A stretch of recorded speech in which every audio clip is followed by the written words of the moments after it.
Today, we will be learning the reader response criticism together with your reporters, Romel Bacos Jr. And together with our groupmate, Mr. Mamad, this is Mary Gracelyn S. Bacarizas.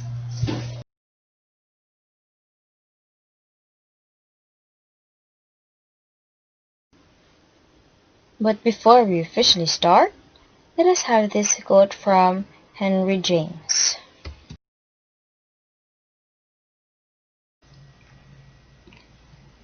Imagine for a moment that you and three of your closest friends are once again 8 years old.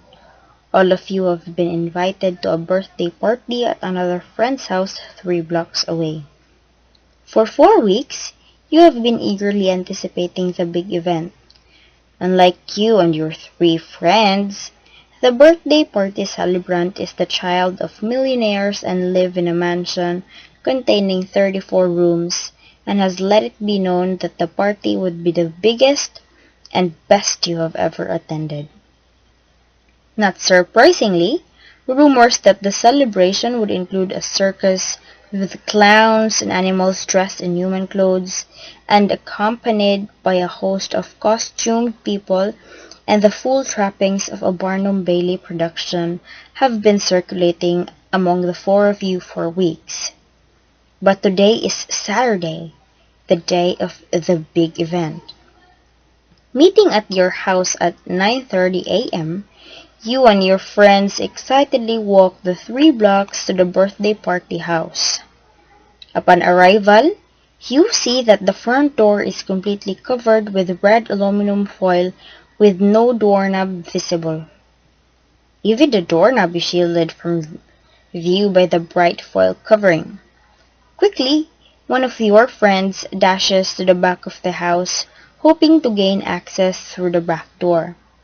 With head hung low, this friend returns in about a minute with the news that the back door is also covered with the red foil.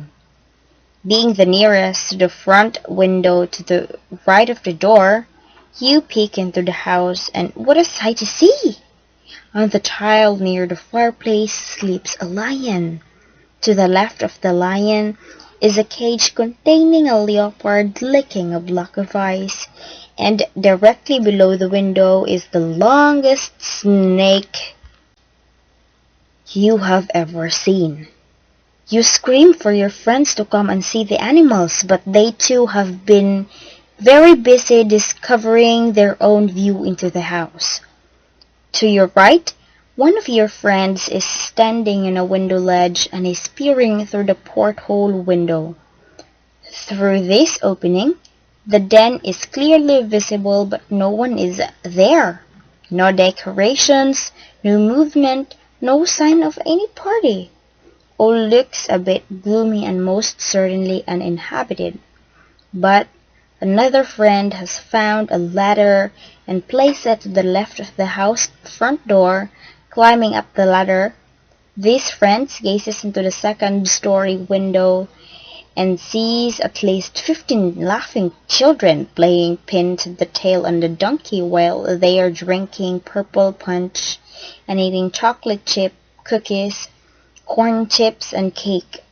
But the fourth child has discovered another view into the party house, running around the back with this friend peeks into the kitchen window and sees a mountain of presents wrapped in funny-looking papers, some with big bows, another with little ones, and still other with none at all. The door being barred, all four children have discovered a way to see into the same house, each of the openings being of a different size and shape, with each opening provides a different view. Where one child is longing to pet the lion, the leopard, and the snake, another is saddened by the apparent emptiness of the house. Another, however, is eager to gain entrance to join the many children eating and playing, and the last friend is joyous at the sight of the mountains of presents. The same house, but different views. the same house but different reaction to each views into these contents. According to Henry James 1843 to 1916, this house represents a literary text, a story, a novel, a poem, or an essay, with each window being an individual reader's distinct view into or impression of that literary work.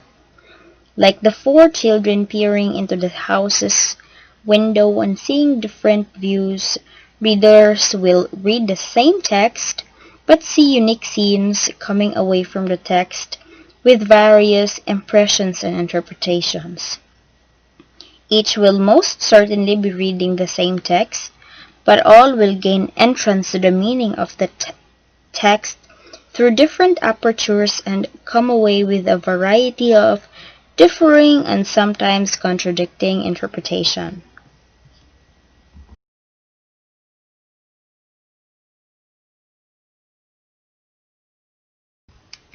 Hi, it's MJ. Together, let's define what is reader response criticism. Reader response criticism is really exactly how it sounds. Interesting. It's the way the reader responds to the text.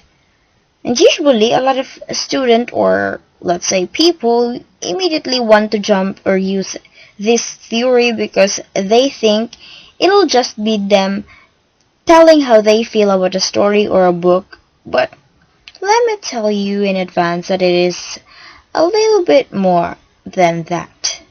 Let's take a look. One important thing to remember when talking about literary theory and criticism is where meanings can be found. Different theories will focus on meaning being found in the writer, in the text itself, or in the reader.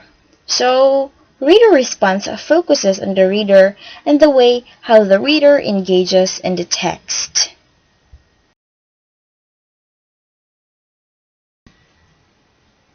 Basic premises of reader response theory, realizing that although individual differences in reader response theorists will differ in a given point, of course, the following tenets reflects the main perspective in the position as a whole.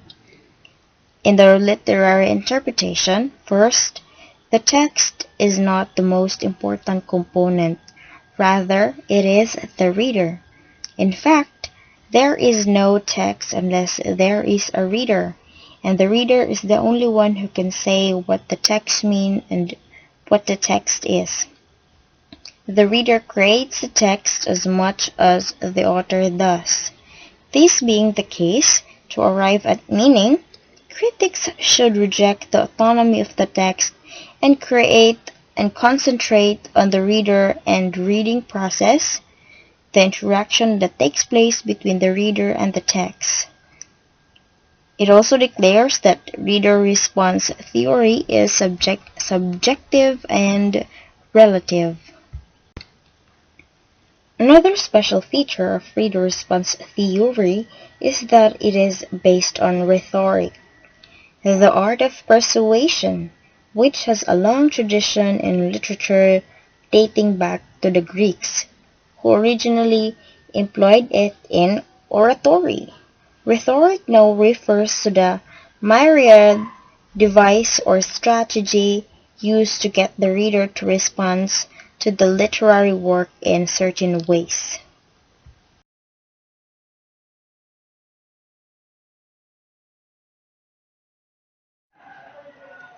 Evolution or history of the reader response criticism. The history of reader response criticism started from Ivor Armstrong Richards, who in 1929 analyzed a group of Cambridge undergraduates' misreadings. In the year 1938, Louis Rosenblatt wrote a book entitled Literature as Explorations, which is considered as the first work of literary criticism in a reader response perspective. In this book, Rosenblatt deals with how the reader's response to a text is fundamental to the understanding of a literary work. So these ideas did not pay some attention until the late 1960s, when a group of critics, including Stanley Fish, Wolfgang Iser, and Norman and Holland, started focusing on analyzing readers' responses to text.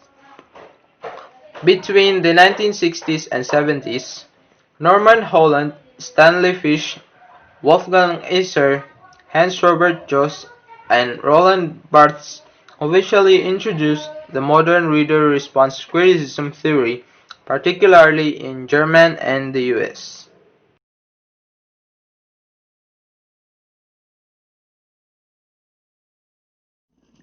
Ivor Armstrong Richards, or I. A. Richards. He is an English educator, literary critic, and a rhetorician. His work contributed to the foundations of the New Criticism, a formalist movement in literary theory which emphasized the close reading of a literary text, especially poetry, in an effort to discover how a work of literature functions as a self-contained and self-referential aesthetic object. A. Richards, usually associated with the New Critics, published The Principles of Literary Criticism, in which he constructed an effective system of interpretation, that is, one based on emotional response.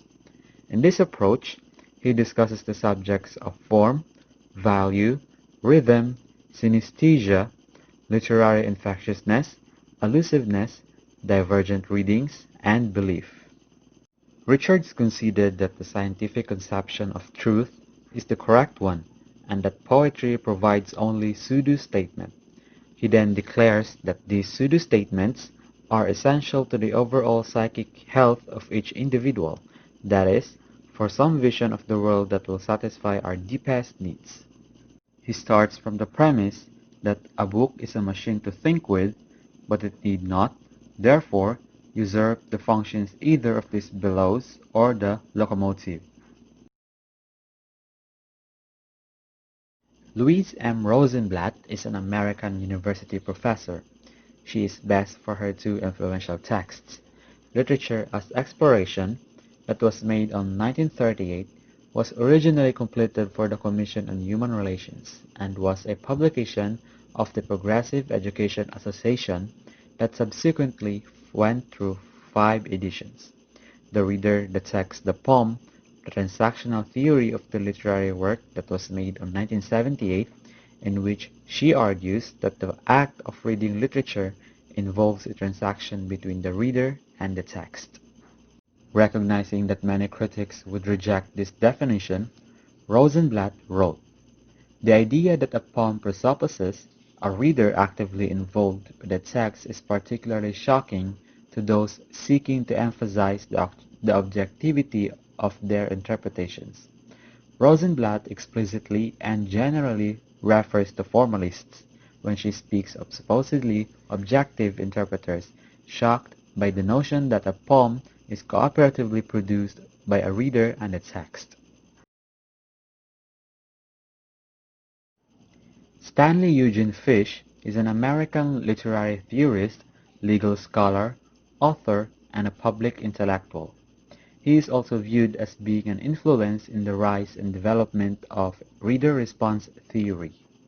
He argues that any school of criticism that sees a literary work as an object, claiming to describe what it is and never what it does, misconstrues the very essence of literature and reading.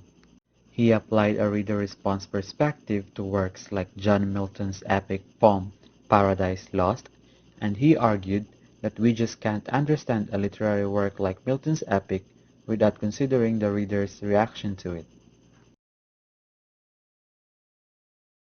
Wolfgang Iser was a German critic who applies the philosophy of phenomenology to the interpretation of literature.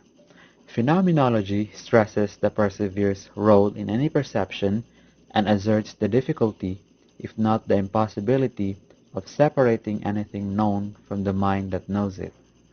Iser is known for his reader response criticism in literary theory, which began to evolve in 1967.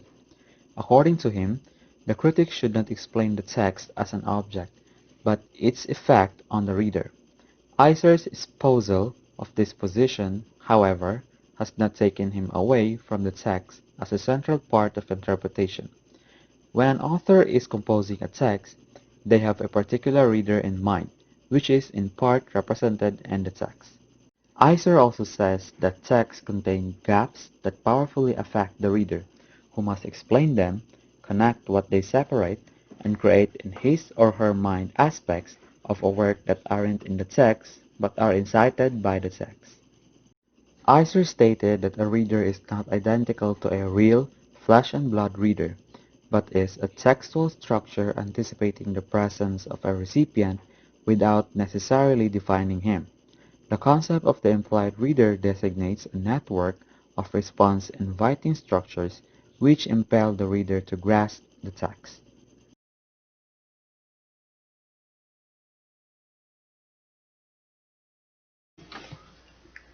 Reader response criticism is actually very common to us students. There will be instances where our teachers would want you to read a certain text, and then afterwards they would ask you what did you understand in the passage that you read a couple of minutes ago. And of course, we humans don't have the same mind, so obviously we don't have the same interpretation always.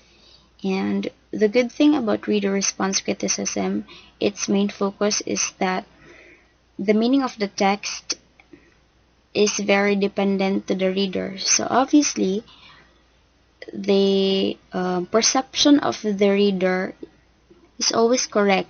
There's nothing wrong with the perception of the reader because the focus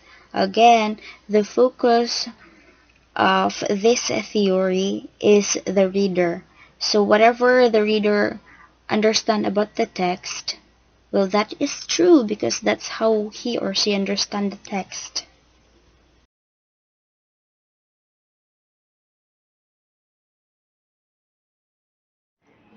Interface with other approaches to highlight interdisciplinary. Number one is the psychoanalytic literary criticism.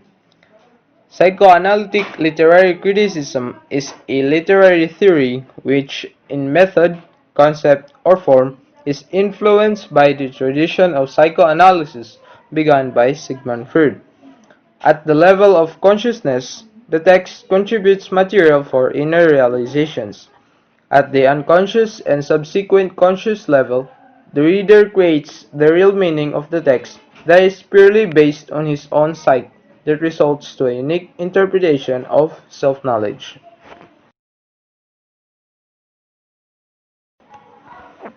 Number two is the structuralist literary criticism.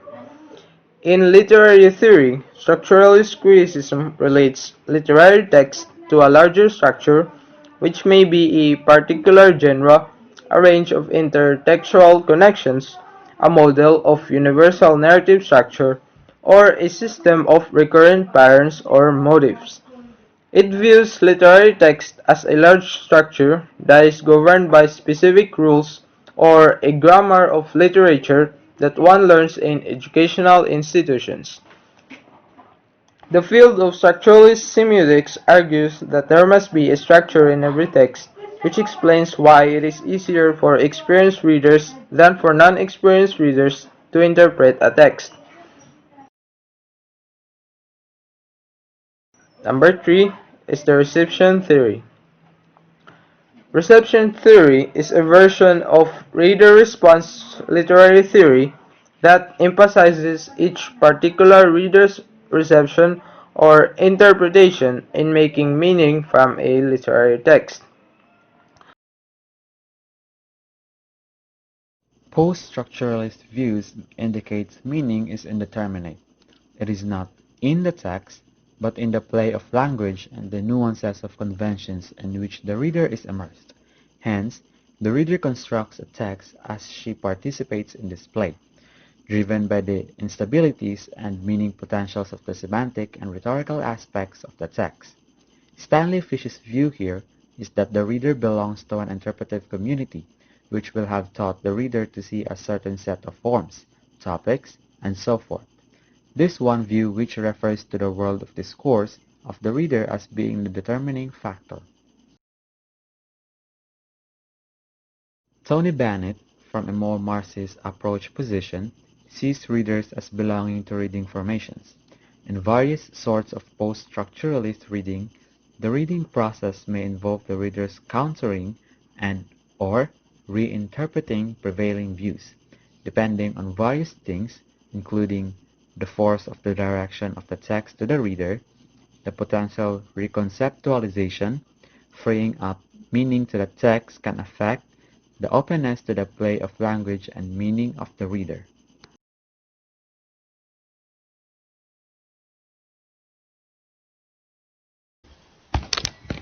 So to wrap it all up, reader response criticism mainly focuses more on the reader rather than the text.